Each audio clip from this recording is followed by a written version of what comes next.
یک شیرازۂ وحشت ہیں اجزائے بہار، ربط یک شیرازۂ وحشت ہیں اجزائے بہار، سبز بیگانہ صبا آوارہ گل نا آشنا۔ السلام علیکم ناظرین۔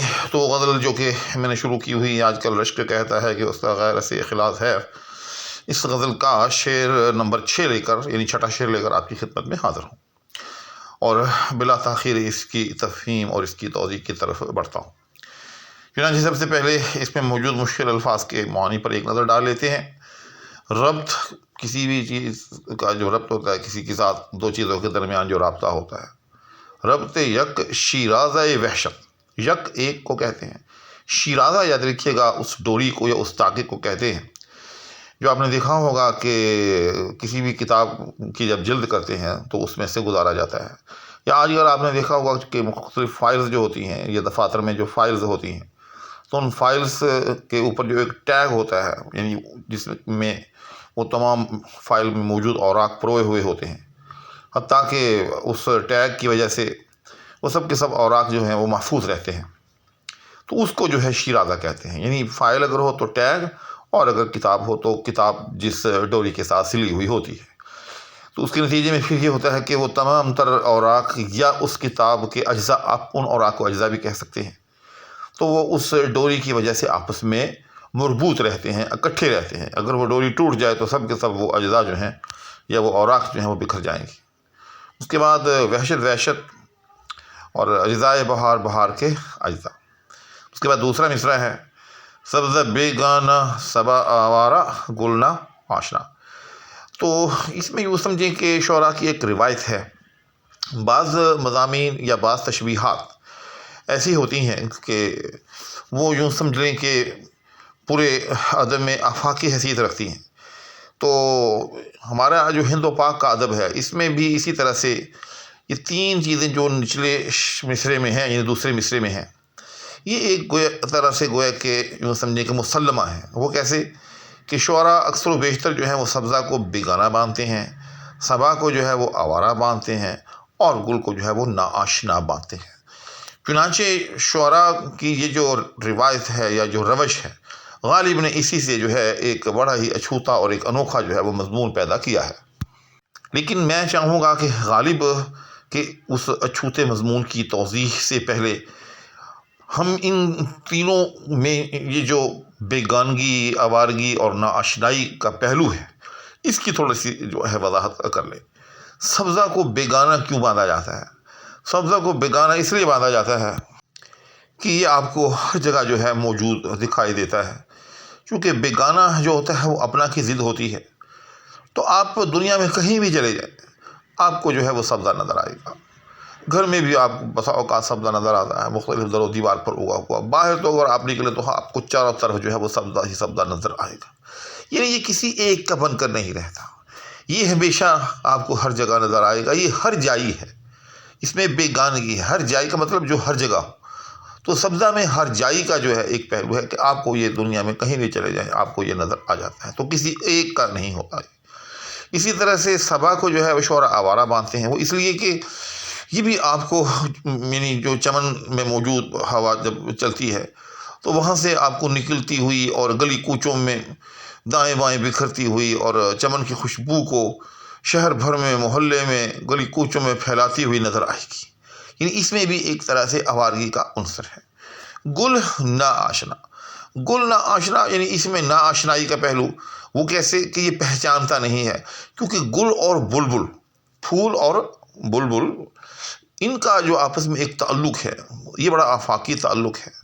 یہ دنیا کے تقریباً ہر ادب میں اس کا جو ہے تذکرہ ہے۔ تو پھول کے بارے میں یہ باندھا جاتا ہے کہ بیچارہ جو بلبل ہے وہ اس کے سامنے اپنا رونا روتا رہتا ہے، نالہ زنی میں مصروف رہتا ہے، لیکن پھول جو ہے وہ آگے سے ایسا رویہ اختیار کرتا ہے جیسا کہ معشوق لوگ کیا کرتے ہیں، یعنی نا آشنائی کا رویہ، گویا کہ میں تجھے پہچانتا ہی نہیں ہوں، نہ میں تیرے نالے کو جانتا ہوں، نہ میں تیری فغاں کو پہچانتا ہوں، نہ تجھے جانتا ہوں۔ تو یہ میں نے ایک اضافی چیز کہی ہے تاکہ آپ کو اس پس منظر کا پتہ بھی چل جائے کہ شعراء آخر سبزہ کو بیگانہ کہتے ہیں تو کیوں کہتے ہیں، صبا کو اگر آوارہ باندھتے ہیں تو کیوں باندھتے ہیں، گل کو اگر ناشنا سمجھتے ہیں تو کیوں سمجھتے ہیں۔ اب ہم جو ہے اس شعر کی جو ہے وہ تفہیم کی طرف آتے ہیں۔ غالب کہتا ہے کہ ربط یک شیرازۂ وحشت ہے اجزائے بہار۔ اب اس میں غالب نے جو اچھوتا نقطہ نکالا ہے وہ یہ نکالا ہے کہ اجزائے بہار جو ہیں، بہار عام طور پر شگفتگی اور یوں سمجھیں کہ دل کی راحت، چین، سکون، ان چیزوں کی علامت سمجھی جاتی ہے، جبکہ اس کے برعکس جو وحشت ہے اور یوں سمجھیں کہ جو پریشانی ہے، جو غم ہے، جو رنج ہے، یہ چیزیں جو ہیں ایک طرح سے خزاں کی طرف جو ہے وہ منسوب کی جاتی ہیں۔ لیکن غالب نے اجزائے بہار میں سے جو ہے وہ وحشت کو کشید کیا ہے۔ غالب کہتا ہے کہ ربط یک شیرازۂ وحشت ہے اجزائے بہار، یعنی یہ جو اجزائے بہار ہے، اور اجزائے بہار میں سے 3 چیزوں کا غالب نے یہاں بطور خاص تذکرہ کیا جو دوسرے مصرع میں ہے، یعنی سبزہ۔ چنانچہ ہم سب جانتے ہیں کہ جب بہار آتی ہے تو ہر طرف جو ہے وہ سبزہ ہی سبزہ نظر آتا ہے، نئی نئی کونپلیں جو ہیں درختوں پر پھوٹتی ہیں، اور یوں سمجھیں کہ ہر طرف جو ہے وہ سبزہ ہی سبزہ ہوتا ہے۔ غالب نے وہ بہار کے سلسلے میں اپنا معروف، آپ اس کو قطع کہیں یا غزل کہیں، ان کا وہ بڑا معروف شعری یوں سمجھیں کہ ایک قطع ہے کہ سبزے کو جب کہیں جگہ نہ ملی، بن گیا روئے آب پر کا آئی، پھر اس انداز میں بہار آئی، ہوئے ہیں مہروں وہ تماشائی۔ اس میں آگے چل کے آتا ہے کہ سبزے کو جب کہیں جگہ نہ ملی، بن گیا روئے آب پر کائی۔ الغرض سبزے کی کثرت ہوتی ہے بہار میں، یہ بھی اس کا ایک بڑا اہم جزو ہے۔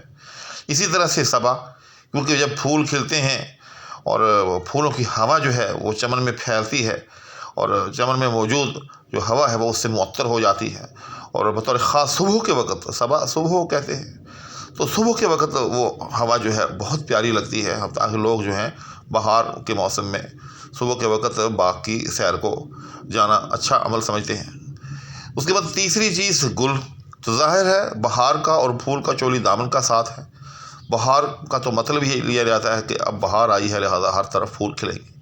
الغرض یہ جو تینوں اجزاء ہیں بہار کے، کون کون سے؟ سبزہ، صبا اور گل۔ تو غالب کہتا ہے کہ یہ تینوں تو دراصل جو ہیں یہ تو وحشت کے یوں سمجھیں کہ اجزاء ہیں۔ ان تینوں سے تو وحشت جو ہے وہ پیدا ہوتی ہے۔ وہ کیسے؟ کہ سبزہ جو ہے وہ بیگانگی کی علامت ہے، اور ظاہر ہے بیگانگی جو ہے وہ ایک وحشت کی علامت ہے، ایک یوں سمجھیں کہ پریشانی کی علامت ہے۔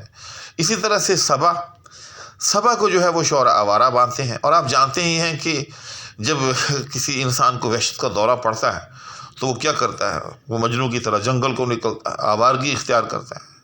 اسی طرح سے بہار کا تیسرا جزو گل، تو گل جو ہے اس کی پہچان ناآشنائی ہے، یعنی نہ پہچاننا۔ اور آپ جانتے ہی ہوں گے کہ جب انسان پر جنون کا غلبہ ہو تو اس کو اور کسی کی تو کیا پہچان ہوگی، اس کو تو اپنی شناخت جو ہے وہ بھی نہیں رہتی، وہ تو خود سے بھی ایک گنا ناآشنا ہو جاتا ہے۔ الغرض یہ تینوں جو کہ اجزائے بہار ہیں، سبزہ، صبا اور گل، ان تینوں کے اندر بنیادی طور پر جو وحشت کے اجزاء ہیں وہ پائے جاتے ہیں۔ اب ذرا پہلے مصرع کو دوبارہ دیکھیں۔ غالب کہتے ہیں کہ ربط یک شیرازۂ وحشت ہے اجزائے بہار، کہ یوں سمجھیں کہ ایک کتاب ہے، اس کے مختلف اوراق جو ہیں وہ مبنی بر وحشت ہیں، اور یہ جو اجزائے بہار ہیں یہ اس کے شیرازہ کا کام کرتے ہیں۔ یعنی ان اجزائے بہار نے، یعنی جو کہ سبزہ، صبا اور گل پر مشتمل ہیں، انہوں نے تو سامان وحشت جو ہے وہ پیدا کر رکھا ہے، انہوں نے تو وحشت کو یکجا کر رکھا ہے۔ یعنی یہ تینوں چیزیں بظاہر جو ہیں یوں سمجھی جاتی ہیں کہ ان سے وحشت دور ہوتی ہے، کیونکہ آپ جانتے ہی ہیں کہ بہار کو یہ سمجھا جاتا ہے کہ اب بہار آئی ہے لہذا اب ذہن کھلے گا، اب دماغ کھلے گا، اور اب یہ ہے کہ وحشت نہیں ہوگی، انسان جو ہے وہ بڑا خوش و خرم ہوگا، اب دیوانگی جو ہے وہ چلی جائے گی۔ لیکن غالب کہتا ہے کہ یہ تین چیزیں جو ہیں یہ تو الٹا جو ہیں وہ سامان وحشت ہیں، حتیٰ کہ شیراز وحشت کے طور پر انہوں نے اجزائے وحشتوں کو اکٹھا کر رکھا ہے جو کہ بظاہر اجزائے بہار ہیں۔ تو اس طرح میں غالب نے شاعرانہ نقطہ آفرینی کا استعمال کرتے ہوئے وہ چیز کہ جو سراپا بہار ہے اس کو جو ہے وہ سراپا خزاں ثابت کر دیا، اس کو ایک گنا سامان وحشت جو ہے وہ ثابت کر دیا۔ غالب نے گویا کہ یوں سمجھیں کہ اندھیرے کو روشنی یا روشنی کو اندھیرا ثابت کر دیا، اور یہی شاعرانہ نقطہ سنجی ہے اور یہی شاعرانہ نقطہ آفرینی ہے۔ تو امید ہے کہ آپ کو اس قدر مشکل شعر کی جو ہے بڑی آسانی کے ساتھ سمجھ آ گئی ہوگی، اور یقیناً اس میں کچھ نئے پہلوؤں کا بھی آپ پر انکشاف ہوا ہوگا۔ اسی کے ساتھ اب آپ سے اجازت چاہوں گا، اپنا بہت سا خیال رکھیے گا۔ اللہ حافظ۔